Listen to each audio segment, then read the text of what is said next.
박PD의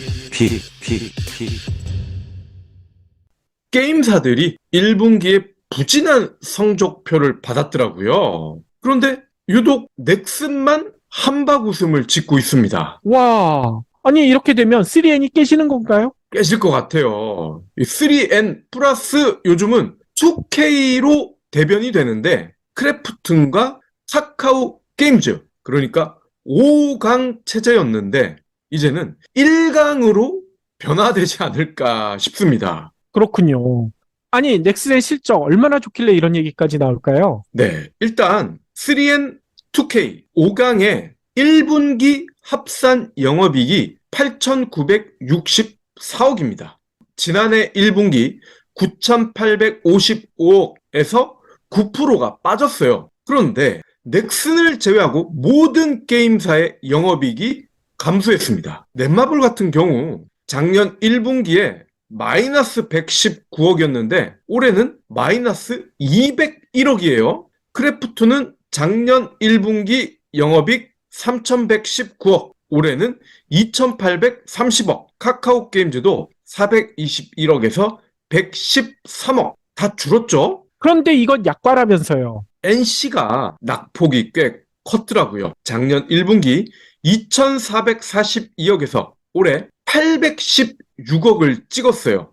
66.5%가 빠졌습니다. 아이고, 이 야구단 어떻게 합니까? NC 다이노스. 5개의 대기업 중에 이렇게 4개가 다들 감소세 또는 마이너스를 기록을 했는데 넥슨을 한번 보겠습니다. 작년 1분기 영업이익 3,992억, 올 1분기 5,406억, 46%가 불었습니다. 올 1분기 매출 또한 1조 1,920억을 찍으면서 게임업계 최초로 분기 1조 매출을 달성했습니다. 그렇군요. 다른 회사들 영업이익 다 합친 것보다 많은 것 같은데요? 그렇죠. 넥슨의 영업이익이 2N 그리고 2K 다 합친 것보다 많습니다. 2N, 2K 다 합치면요 2,742억인데 그렇군요. 아니, 넥슨만 이렇게 잘 나가는 비결이 뭘까요? 넥슨의 호실적, 피파 온라인 4 그리고 던파로 불리는 던전 앤 파이터가 굉장히 안정적이라는 겁니다. 여기에 블루 아카이브와 같은 모바일 게임도 돈을 꽤 벌어줬어요. 피파 온라인 4는 5분기 연속 성장을 이어왔고요. 블루 아카이브 역시 1주년 기념 콘텐츠 업데이트를 하면서 소비자들의 좋은 반응을 이끌어내면서 모바일 매출 33%라는 좋은 성과를 가져다 줬습니다. 그렇군요. 아니, 그러면 이는 우리나라 게이머들이 열심히 넥슨 게임을 한 덕분일까요? 예, 그런 것도 있지만 중국을 빼놓을 수 없을 겁니다. 넥슨의 중국 실적은 대부분 던파에서 나오거든요. 올 1분기 넥슨이 중국에서 일궈낸 매출 4,138억 원입니다. 전년 동기 대비 45%가 늘었어요. 중국 지역 매출은 작년 1분기에 3,080억. 근데 2분기에는 1,870억으로 쪼그라듭니다. 그러다가 3분기에 1,900억으로 소폭 늘어나고 4분기에는 다시 줄어요. 1,698억. 그런데 올 1분기에 다시 4,138억. 앞자리가 1에서 4로 바뀝니다. 매출이 거의 3배 가까이 늘어난 거죠. 중국에서만. 그렇군요. 그러면 다른 나라에서는 어떻습니까? 텃밭인 한국 6,238억.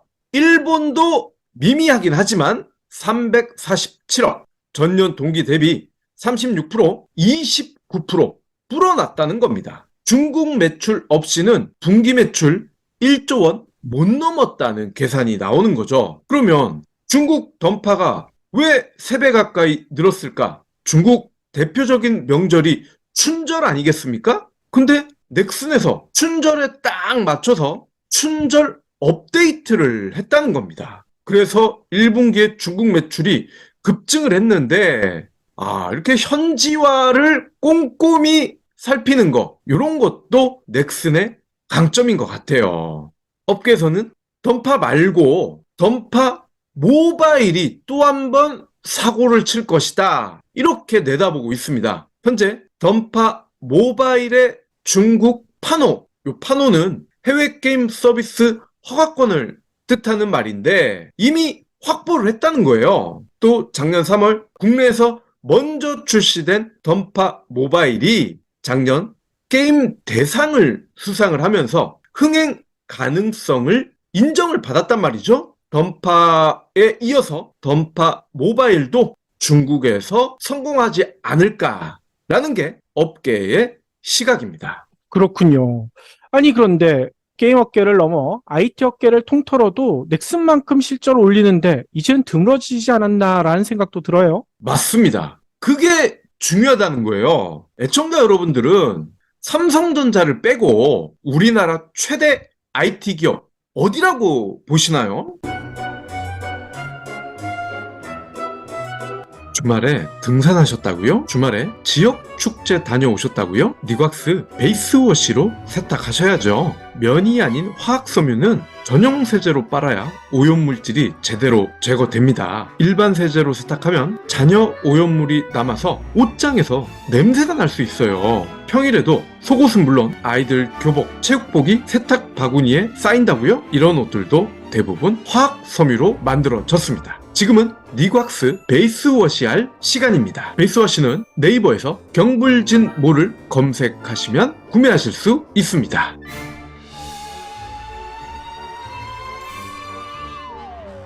아마 많은 분들이 네이버나 카카오나 그리고 전통의 강자 SK텔레콤을 떠올리실 겁니다. 그런데요, 넥슨이 1분기 역대급 실적을 기록했다라고 말씀을 드렸는데 IT 업계 영업이익을 계산을 해보니까 네이버, 카카오, SKT마저도 제꼈다는 겁니다. 그러니까 영업이익 원톱이에요, 원톱.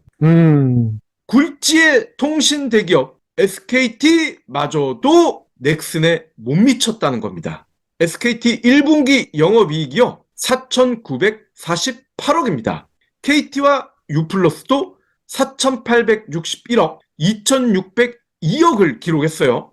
IT 업계 최강자로 불리는 통신 3사보다 넥슨의 영업이익이 더 많죠. 포털 대기업 네이버의 1분기 영업이익은 얼만고 봤더니 3,305억 원입니다. 그렇군요. 뭐 매출은 근데 넥슨이 다른 기업들보다는 아직 작잖아요. 그렇죠. 이제야 분기 매출 1조 원을 돌파했습니다. 그럼에도 영업이익은 네이버, 카카오, SKT를 제꼈다는 거예요. 이 얘기는 뭡니까? 훨씬 적은 인력들이 더 실속 있는 장사를 했다라는 뜻일 겁니다. 게임 산업은 전통적으로 영업이익률이 높은 산업인 만큼 그렇기 때문에 그동안에도 투자자의 많은 관심을 받아왔습니다. 게다가 원소스 멀티유즈 천병 역할이 기대되는 분야예요. 드라마, 가요, 영화를 잇는 차세대 K 콘텐츠 대표 주자라고 할 수 있는데 물론 여전히 중국, 일본과 같은 아시아 시장 의존도가 높긴 하지만 K-팝, K-영화도 예전에는 그랬단 말이죠. 그러니까 K-게임도 앞으로는 전 세계적으로도 널리 소비될 가능성이 크다는 겁니다. 그렇군요. 아니, 그러면 이 넥슨의 압도적인 성장세, 앞으로도 계속 이어질 가능성이 높다는 얘기인 거죠? 맞습니다. 3N은 물론이고 2K를 포함한 5강 중에서 압도적인 1강이 됐고요. 향후 이러한 형세가 이어질 전망입니다. 더불어 게임 1강에 머물지 않고 IT 업계 1강으로도 우뚝 섰다. UFC나 복싱에 비유를 하면 두 체급 동시 석권한 챔피언이 됐다는 겁니다. 오랜만에 게임 이야기를 하고 있는데요. 5강이었던 넷마블의 부진에 대해서도 잠깐 살펴볼 필요가 있을 것 같아요. 5강 중에 홀로 적자를 기록했단 말이죠. 그러니까요. 3N이라는 예적 표현에서도 알 수 있듯이 한때 넷마블은 넥슨, NC 부럽지 않은 게임계의 강자였습니다. 그런데 현재는 5분기 연속 적자입니다. 아, 옛날이요 라는 노래를 대표와 오너들이 부를 것 같은데 권영식 넷마블 대표가 이런 이야기를 합니다. 신작이 없었고 기존 게임들도 매출이 떨어졌고 그래서 적자를 기록했고 하지만 2분기 이후부터는 신의 탑, 나 혼자만 레벨업, 아스달 연대기 이런 멀티 플랫폼 기반의 신작이 9개가 순차적으로 나온다. 거기다가 중국 판호를 얻은 5개의 게임도 출시가 되기 때문에 다시금 옛 영광을 회복할 수 있을 것이다. 우리도 최선을 다하겠다. 출사표를 던졌습니다. 그렇군요. 아니, 그런데 여기서 팩트체크가 필요하다라는 지적도 있어요. 맞습니다. 권영식 대표가 신작이 없었다. 요게 우리가 적자를 기록하는데 큰 역할을 했다라고 설명을 했는데 제가 따져보니까 최근 라인업 중에 신작이 없던 게 아니더라고요. 두세 가지가 있었는데 아무도 몰랐다는 거죠. 왜 몰랐겠습니까? 그만큼 재미가 없었다는 뜻이겠죠. 그리고 신작이 없기 때문에 적자다. 그렇게 따지면 역대급 실적을 올린 넥슨. 이 와중에도 적자만큼은 피했던 NC. 이들 기업은 어떻게 설명을 해야 됩니까? 넥슨이나 NC는 신작을 5개 이상씩 빵빵 내서 그런 겁니까? 두 기업도 마찬가지죠. 다시 갈고 닦고 서비스 만족도를 계속 높인 결과 아닙니까? 그러니까요. 게다가 넷마블에 대해서는 인식이 그렇게 좋지 않다라는 지적도 많잖아요. 그렇죠. 구로의 등대 기억하실 겁니다. 한동안 게임업계의 대표적인 부정적 이미지 아니었습니까? 이러한 이미지를 제공한 결정적 기업이 바로 넷마블이었죠. 물론 게임업 특성상 크런치 모드와 같은 특수성 없진 않겠으나 다른 게임사에 비해 유독 노동자에게 가혹했던 넷마블. 지금은 어떻게 달라졌을까요? 이전보다는 조금 나아졌겠죠? 하지만 한번 굳어진 이미지를 바꾸는 거 굉장히 어렵지 않습니까? 실력이 뛰어나고 창의력이 넘치는 개발자들, 이분들 역시 넷마블 하면 구로의 등대가 먼저 떠오르지 않을까요? 그렇죠. 아무래도 지원도 안 하겠죠.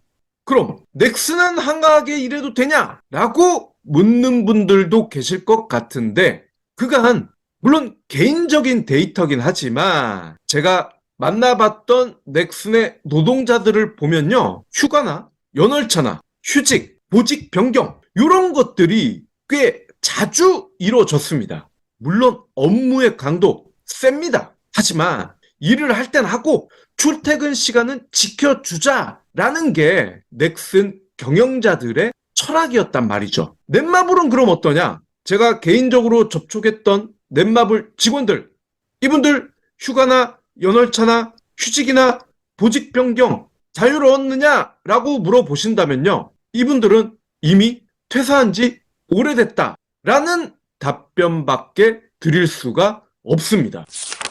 장사 하루 이틀 할 것 아닌데 라는 격언 아닌 격언이 있죠. 넷마블뿐 아니라 다른 대기업들도 반드시 새겨야 할 철학이지 않을까 싶어요. 오래 기업하려면, 오래 내가 오너로 남고 싶으면 노동자를 사람답게 대해야 됩니다. 등대로 대하면 안 되고요. 그러니까요.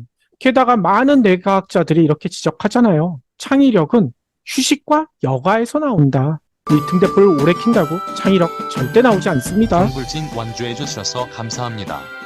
하트 투척, 댓글 남기기, 링크 공유, 계좌 후원 등 경불진 두 PD에게 힘을 보태주세요. 더 좋은 내용으로 보답하겠습니다.